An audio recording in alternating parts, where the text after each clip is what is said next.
lot to get through this morning. There's Matthew, a Manchester United fan.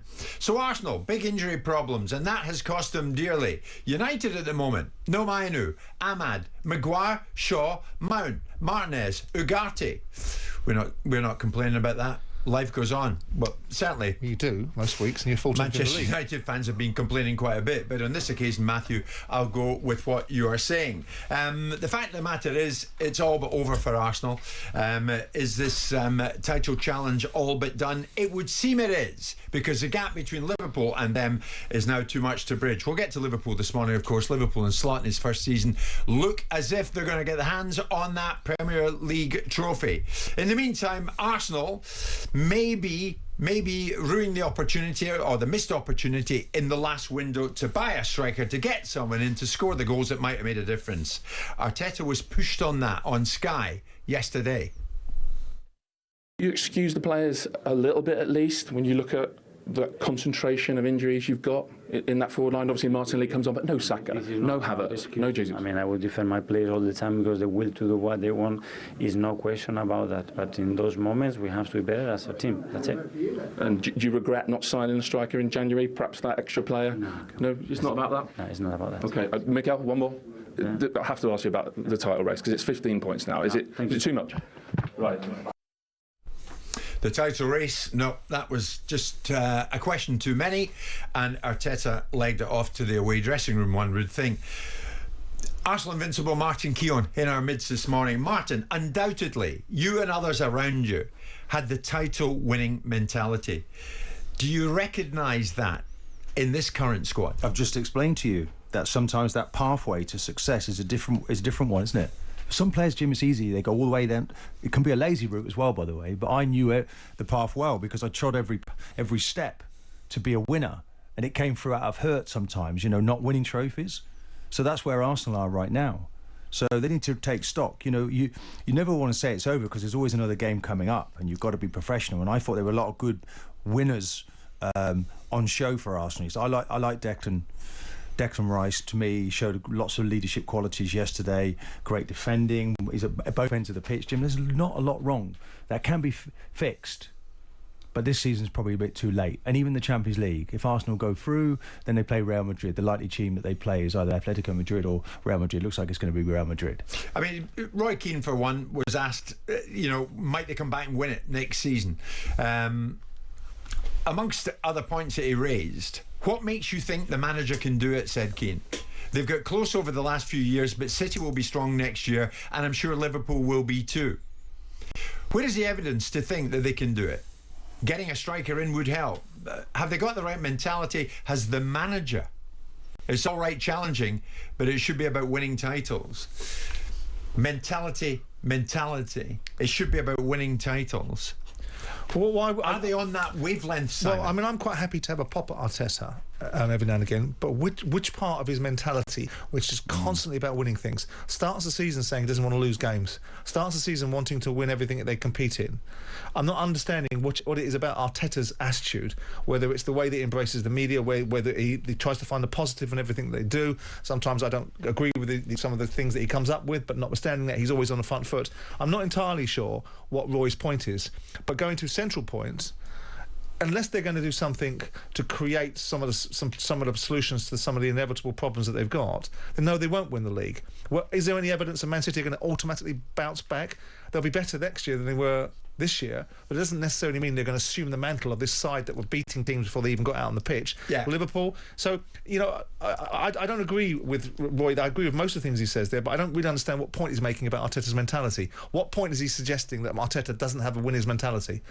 Because I think he does. I think he does have. I think he's galvanised the place. I think he's turned it from a place that was relatively disenfranchised, where the loudest voices were on that ghastly AFTV, and now you've got an auditorium of fans that are absolutely engaged with their team, a fully committed squad of players most of the time that are often accused of over-celebrating and over-emotional. So I think he's got everything in the right space. He just needs to move a few parts about, and one of them might well be the eternal argument about centre forwards. Well, quite a number of messages coming in. We'll take calls from 10:30. There's Martin and Lim.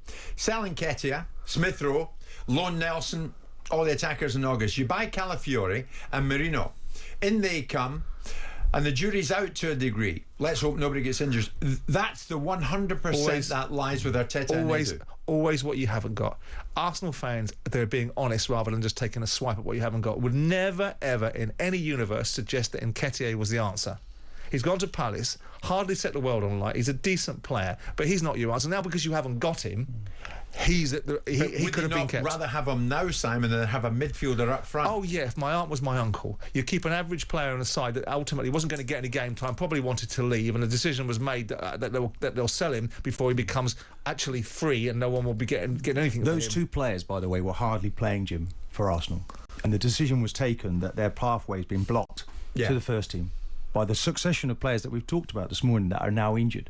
And it's just like luck would have it. They were squad players. Odegaard's never injured. Bang, he gets injured right at the start of the season. You could have used Smith Rowe. Yeah. But he wasn't, that opportunity wasn't coming. And I think he needed to be set on his way. And he's done exceptionally well for Fulham. By the way, we're talking a lot about Arsenal here, Jim. And I know that's because you love that topic, right? But there's a lot of good teams playing well at the moment. We're missing at the moment Bournemouth and your Brightons and Fulham. And Smith Rowe's gone there to do that. And Nketiah's only just scored his first goals for Palace. That's right. So just to underline, and I'm a great admirer. And I think, but, is he the answer? So they gave him a chance and he didn't really take it. So look, Jim, it's clear Arsenal just need to buy in that area. Mentality, I would say to Roy, it's a natural human reaction. It's how you recover from it. Did you say Arsenal just need to buy in that area? That's an area they need to buy in. Yeah, I think the rest of the team is pretty well solid. I think they could go with it. I don't see too many problems. Partey's contract's up. He might go, but then they'll probably have a replacement. There's now talk of a new director of football coming in. In all of this activity in January, they were without Edu, who kind of left the club at just the wrong time, really, for me, which was also disappointment. He had his own reasons for doing that. We have to respect it. But Arsenal will bounce back, Jim. But it's not really over. The season's not over, but the Premier League, of course. And I think we should be talking about Liverpool here. Liverpool have been magnificent, but Slot's come into a wealth of talent that Klopp left him. Foundation at that football club was quite brilliant. We've got 2.5 hours to do that.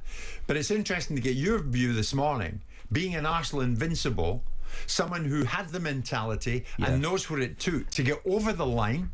And I was in an Arsenal team, and you Jim, did it. that came second best to Manchester United many times. Where we're going with this morning is objectively getting your take, and that's what you're getting. Why this that's what you're getting. Couldn't. If you've got any balls, you fight back. Yeah, you stand on the pitch and you say this ain't going to happen again.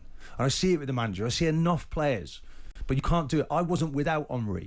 I wasn't without Bergkamp, was I? I wasn't without Ian Wright. I had all those wealth of talent in front of me to give the ball to give the team belief. Of course. This team's doing okay, by the way, without those strikers. Yeah.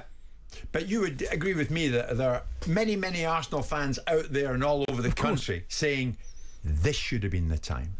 Well, it isn't, is it? You have to suck it up. But it's how you come back. Maybe next year is. And now they're wondering, well, if this wasn't the time, when is? Well, none of us know what the future holds, Jim. When we were stood on the pitch at the Millennium Stadium when Liverpool had just beaten us when they should never have done it, we were standing there. We didn't know what the future held, but we came back the next year and won the double. Yeah. And I know you're keen to talk about Liverpool. You have to have it under the surface. And I won't disappoint you in that one. We will. But for the time being, the Arsenal fans are going to join us. 03717 223344 81089. Jim White and Simon Jordan. Monday to Friday mornings from 10 on AM, on DAB, via the talkSPORT app and on your smart speaker. talkSPORT.